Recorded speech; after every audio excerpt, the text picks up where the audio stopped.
California's Gold is produced in association with KCET Los Angeles and is seen statewide on California Public Television.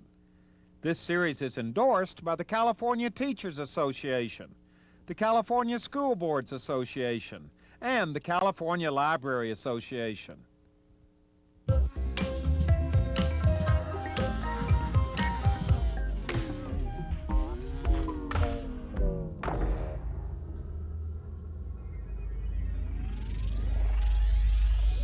California's Gold is sponsored by Sempra Energy, making California brighter for over 100 years. Hello everybody, I'm Huell Hauser, and here we are on this beautiful day in San Francisco. Now we all know that San Francisco is a city rich in history, and we have come here to uncover one of its most interesting chapters. It's also one of its more obscure chapters. In fact, this bit of San Francisco history is so obscure, I doubt very many people even know about it. Let me give you a hint. This stone right here is part of the story. And if you're curious as to what that story is, why we've come here, and what we're going to find, well, as always, you're invited to come on along with us as we continue our search together in San Francisco for California's gold.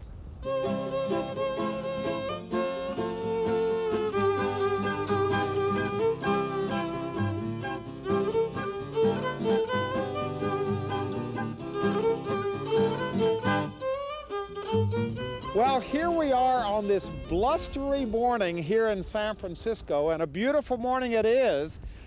There's downtown San Francisco right there. I'm standing here with Deanna Kassler, who is representing the San Francisco Historical Society. Yes.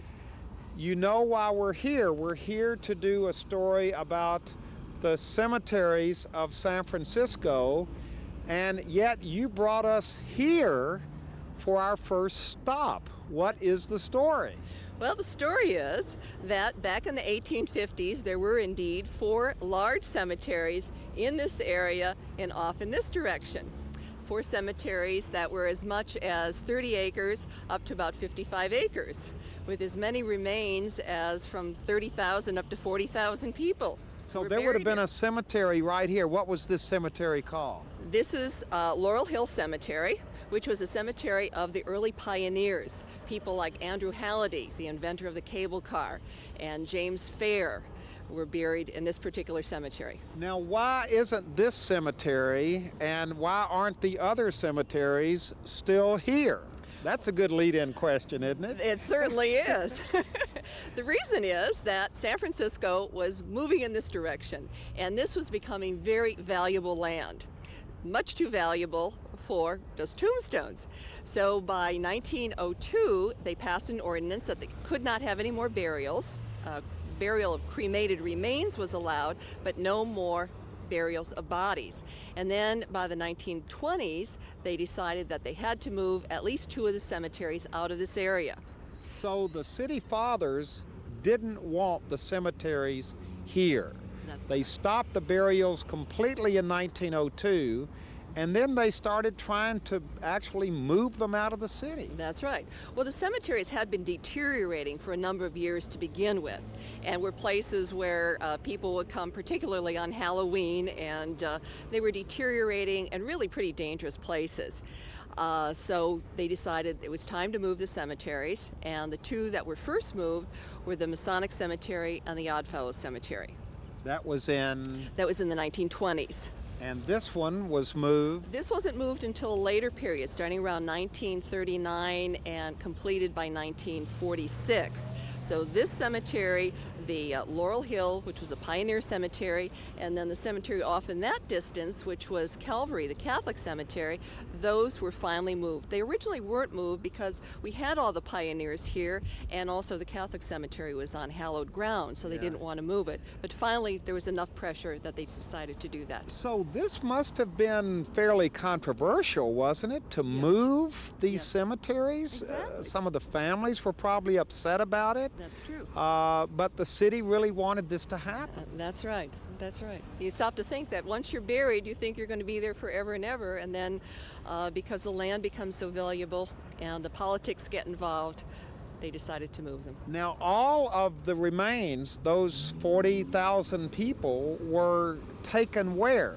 They were taken to 3 or 4 cemeteries in Colma, which is south of San Francisco. It's an actual cemetery town that was being created towards the end of the 1800s. So they knew eventually that that was going to be the place where the burials would take place. How did they go about moving these cemeteries? Was there, I mean, who did it? And was there reverence in the moving of the bodies? Yes, there was. In some cases, it was part of the WPA project where they actually hired people who were out of work to come in and dig up the remains.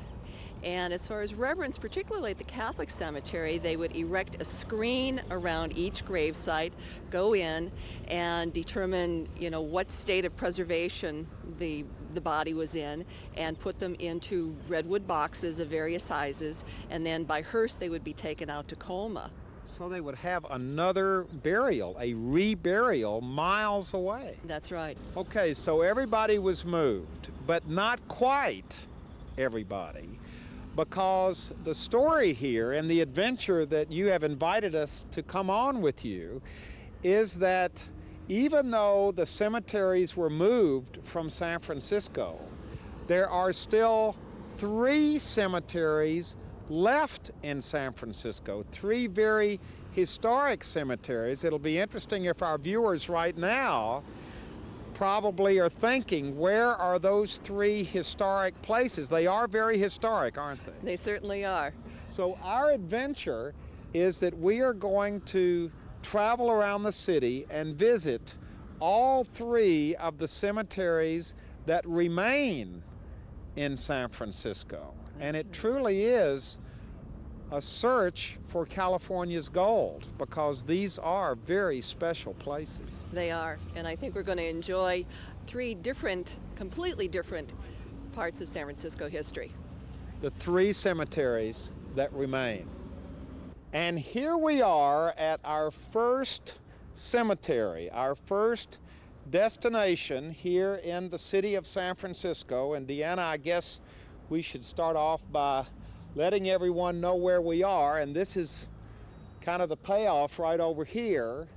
We are at Mission Dolores, and we're in the middle of the Mission Dolores Cemetery. Now, this cemetery was established back in 1776. when the mission was established. That's correct. And it wouldn't have looked exactly like this back then, would it? No, not at all. It would have had a series of small white wooden crosses that would have been the grave sites of the Native Americans, the Indians who were buried here. And you told me that it used to be much larger than this. That's right, approximately 3 times larger. Really? Yes, indeed. Now, was this the place where everybody in what was then San Francisco was buried? Yes, at that time, that would have been the place. Now, who was buried here? Well, these were mostly the Native Americans at the very beginning, but then when we got into the Mexican period, there would have been some of the people from that period. The Mexican mayor or alcalde de Haro was buried here. And then when we get into the gold rush period, gold from 1848, 49, 50, there were a lot of people from the gold rush period. And the last of the burials would have been about 1888. So this cemetery has not had any burials in it since, well, before the turn of the century. That's correct. Well, over here we have a statue of Father Junipero Serra, who founded this mission. It shows him there in the middle of this beautiful garden. Now, he's not buried here. No, actually he's buried in Mission Carmel. Right, so this Yes. is just kind of a monument to him. That's correct. It's actually a reproduction of the original statue that's down in Carmel. And Yes. this is very interesting too in Yes. juxtaposition. Yes, indeed. This is a representation of one of the Native Americans, the Indians, and at the bottom here it says, "In prayerful memory of our faithful Indians." And So this is a tribute to all the Indians who were here and who I guess were buried in this whole area here without markers. that's correct. Yes. or if they had markers, they were wooden markers which would have deteriorated over the many years. This is so interesting because we hear the sounds of the school children out on the schoolyard adjoining the mission. It just kind of points up this continuation of history that goes on around the mission, and we are standing in front of a perfect example of that. This is like a page out of a history book right here. It certainly is. Here we have an example of a monument to one of the many firefighters who was killed during one of the fires in the 1850s. San Francisco, or parts of it, burned down several different times, and Thomas Murray was one of the firefighters who lost his life. So this gives us a look into the past and tells us that San Francisco was made, obviously, of a lot of wooden buildings, and that there were lots of fires here, big fires here. Yes, big fires, and a lot of them deliberately set as well. I mean, some of them were accidental, of course, because of the kerosene and the use of fire just for cooking and so forth, but some of them were also deliberately set by people who wanted to make a diversion so that they can go in and rob other people. You're kidding. No? Oh my gosh. And here, now this one is a little edgy. This one is amazing to me, and if you just stood here and looked at it, you would never know the story. That's right. Well, in addition to the fires, there was a lot of murdering and a lot of robberies that were going on during that time as well. This is after the gold rush, of course, and there was a feeling that justice was not going to be served going through the court system and so forth. So there were several different vigilance committees that were formed by many of the prominent citizens of San Francisco. Vigilance committee. Yes, vigilantes. Oh, okay. Okay, just like the Old West. And what they would do is to basically take the law into their own hands, take these people who they felt were guilty of various crimes. In this case, this man was accused of killing someone, and they took the law into their own hands and hung him. Really? Yes, one of several people that were hung at the same time. And this gives the story right here. What does it say? Well, it says, sacred to the memory of James P. Casey, who departed this life May 22nd, 1856. And then kind of ironically at the bottom it says, may God forgive my persecutors. Ah, so he got the last word in. Yes. Isn't this amazing? May God forgive my persecutors who hung him. That's right. I mean, he was accused of killing a newspaper editor, and it was pretty obvious that he was the one who had done it, but he thought he was going to perhaps get away with it, and they got him. Wow, this is amazing. We have everything in here from a monument to Father Serra, the Native Americans, the first Mexican governor, one of the early Mexican mayors, That's right. a departed firefighter, and a guy who was hung for murder right here. That's right. This cemetery has it all. It has our history from the earliest times up until about 1888. Okay, so that takes us to 1888 in this wonderful cemetery at Mission Dolores, our first stop on our San Francisco cemetery tour. Now we go to cemetery number 2. Well, here we are at cemetery number 2, and I think we've pretty well, just this view itself gives away where we are. There's San Francisco Bay, that's Angel Island off in the distance, and it's cold up here. It certainly is. Can you imagine having been a soldier at the Presidio in those olden days? They were cold too. All right, you've given it away. We are at the Presidio, That's and correct. this technically is called The U.S. National Cemetery at the Presidio. the National Cemetery, and it's been a national cemetery since? Since about 1850. And there were people buried here from the Civil War. They were from the Indian Wars, from many of the forts in the Old West. And after the forts closed, they brought the remains and reburied them here as well. And there were people buried here through the various world wars up until about 1993. So no one has been buried here since 1993. That's right. And this is still a national cemetery, and it is still run and taken care of by the U.S. government. That's right, and it's now under the general auspices of the Golden Gate National Recreation Area. Now, obviously, neither of these two cemeteries that we have visited so far, at Mission Dolores and here at the Presidio, there was never any debate about moving these cemeteries. No. These were always sacred, weren't they? That's correct. There was never a thought of moving them because they have such a rich history dating back to the two parts of San Francisco when the city was founded originally, and that was at the Mission and here at the Presidio. See, I am fascinated by cemeteries and the stories they hold. There are so many stories here. That's right. In fact, there's one story about a Union spy, a lady who was a beautiful actress who would travel through the South, and as she was doing that during the Civil War, would spy for the Union Army. She's buried here. She's buried here. And her name is? Her name is Pauline Cushman Fryer. And as this is a true story here, as we were traveling around here looking for her marker, Yes. we couldn't find it. So we're just telling her story. But as we were wandering around, we came across this. Hunter Liggett, Lieutenant General, USA, retired. And of course, there's a Hunter Liggett base here. One of our missions is located on what is present-day Hunter Liggett base in California. Up here, we came across a marker for a Medal of Honor winner. Yes, this is Frederick Funston, who not only was a Medal of Honor winner, he was Major General in the U.S. Army in the Philippines during the Spanish-American War of 1898, but he was also very much involved in keeping law and order in San Francisco after the earthquake and fire of April 1906. Now, how many Medal of Honor winners are buried in this cemetery? About 33 or 34. Really? Yes. And here's another one that we just noticed just a minute ago. These two markers next to each other. Farinholt, Oscar Walter Farinholt, Rear Admiral, U.S. Navy, 1843, 1920, from seaman to Rear Admiral. And then right next to this, obviously his son probably, or his nephew, but here's another Farinholt from 1871 to 1956, Rear Admiral, U.S. Navy. So right.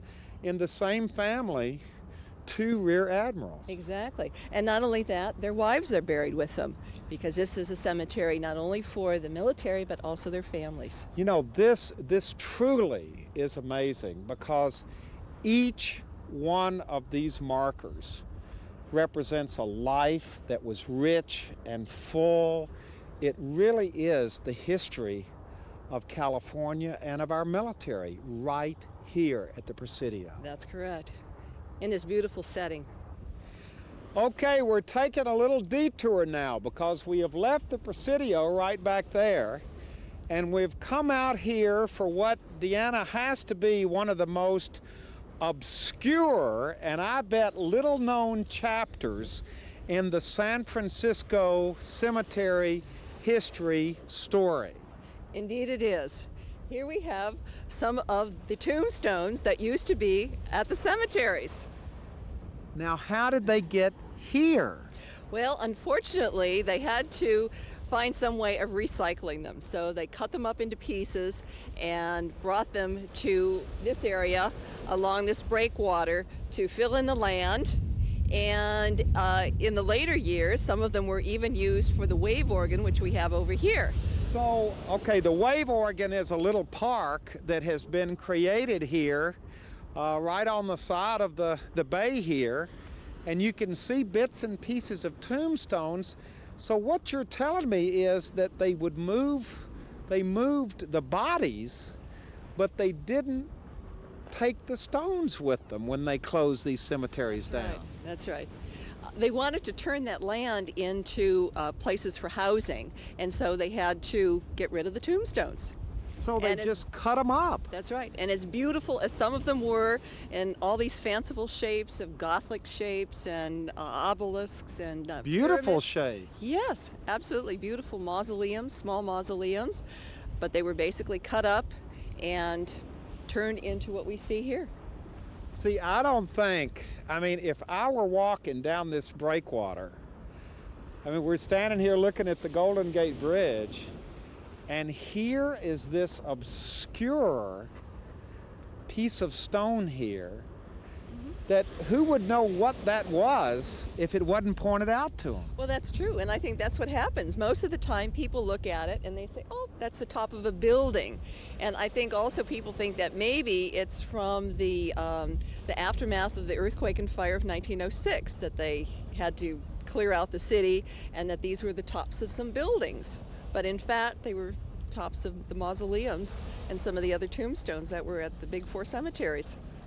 The big four cemeteries that are no longer in San Francisco. That's right. So this is just one of the places where you can see a little bit of that history. Very obscure, but it's still here.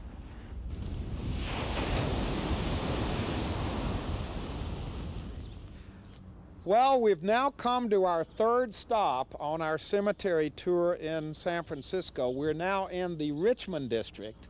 And Deanna, this is amazing. Look at this. This is the Columbarium. This beautiful building is a place filled with niches that have the remains of many of San Francisco's early pioneers and the remains of people up to the present day. Now the columbarium, what does columbarium mean? Columbarium comes from the word columbary, which is a dovecote or a place where doves or pigeons would be kept in little niches themselves. That's a very strange name for this. It certainly is. Did you know what that word meant? Well, it took me some time to learn it, but I kind of figured just what she said, a place where they used to keep pigeons like in the Roman days. Really? Which is compared to now putting people into the niches. Emmett Watson, you're the man around here. Well, sometimes. Sometimes. Your title here is? They call me the historian groundskeeper. The historian and groundskeeper. Right. Well, tell us about this place, because it is magnificent sitting here, kind of off the beaten track, isn't it? Most people don't know this is here. Well, it's because it's like it's hid. Before it was all cemetery. After the cemetery was moved, the houses came in and just surrounded it. Oh, so one of the cemeteries used to be around here. That's right. This used to be the Oddfellows Cemetery, Independent Order of Oddfellows, and that cemetery was out in this area. So when they moved this cemetery over to Colma, they left the columbarium. Because it got protected by the Homestead Act in 1934. Well, let's go look at this place, because this is kind of your place now, isn't it? Well, it is my place. I'm the one that takes care of the people in here. Matter of fact, I'll adopt everybody I put into the building as a part of my family. Really? And by me doing that, the living adopt me as time go on, and they always feel that mama is being taken care of by somebody that really cares. Now you're doing a whole restoration out here, aren't you? We started to develop 8-foot marble walls all the way around, which will be 6,000 more niches. Since inside is getting very limited now. We only got about 200 spots left inside. Now, when were people first, their ashes put in here? 1898, when the doors were open. That's when people started to come inside of here. And how many people are in here now? I'm gonna take a wild guess, about 30,000. 30,000? Not 30,000 niches, but 30,000 people, because in the old days, everybody basically got pulled into the same container. So I'm gonna take that wild guess of saying 30,000. It may be 6,000, 7,000 niches in the building itself. But as I say, by them combining everybody, it makes it more. I'm not, running around counting them, because I'd be here forever doing that. So I'll just take it a wild guess. Let's go inside. This place is absolutely beautiful, and there's the word right up there, columbarium. Welcome to the columbarium. Columbarium. Emmett, this, I don't think I've ever seen anything this beautiful before. This is spectacular. Well, this is the last of its kind. Now, you should have saw it before when I first started working here. You had raccoons running all around in the place. water coming all down the sides of the walls, because it was abandoned from 34 to 79. Abandoned? Abandoned. After all the cemeteries moved out, it just kept changing hands, owner to owner, and they didn't know what to do with it until the Neptune Society purchased it and then started working on it. All the stained glass windows was all cracked and buckled, full of cobwebs. You had 3 inches of water on the floor, fungus growing all out the walls, mushrooms, you name it. And that's amazing, because this building is filled with some of the real names, some of the real big families in San Francisco history. The old pioneers, they call them, like the Eddies from Eddy Street, the Steiners, the Shaddicks from Berkeley, the Pages, the Haights, the Folgers as in coffee. Now, a lot of the families were taking some of the family members out of here at that particular time and basically almost like donating the niche back to the building. I got you. Which now I know they regret it, because what you see now, which is going to get better. This architecture, what do you call this? Roman Greek. Roman Greek. The last of its kind. So, Deanna, was this the kind of architecture that was popular back when this was built? Yes, the neoclassical style, and we have many neoclassical things that come out of the Greco-Roman period of time. All around San Francisco? Yes, indeed. Now we've come up onto the first floor. Right. And it is really it really gives a sense of the place up here, even more so than being down on the ground floor. Well, that's because up here, people basically put a lot of a person things that they loved into their niche. So that makes it more popular than downstairs. Even though it's the same as downstairs, but it's more life on this floor than the bottom floor. For example? Miss Lily Moy here, that loved going to Candlestick Park to the baseball games. So the family brought me a big baseball. But you know what? One thing Miss Lily didn't like was the dark. So she got her light set up in hers. She also loved going to Reno. That's why you see the crystal slot machine sitting in there. Now, if you look inside the niche, you find all the people at the game watching it.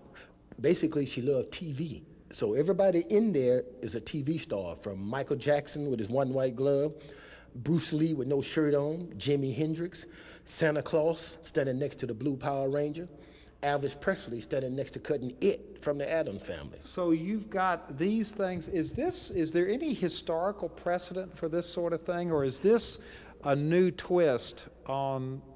I think this is very unique to San Francisco. I mean, this is part of our uniqueness, and it's changed over the years, because the earlier niches were much more simple, and nowadays people want their personalities come through, and that's what we see here. Well, this has been a wonderful, we're ending this on such a positive, wonderful note. This rich, rich history of the remaining cemeteries in San Francisco, at the Mission, at Mission Dolores, at the Presidio, which is a national cemetery, and finally here at this wonderful place, which has been here since 1898. Well, it's a good place. It's a wonderful place. It's a part of the history of San Francisco, a wonderful part of the San Francisco history, and very much a part of California's gold.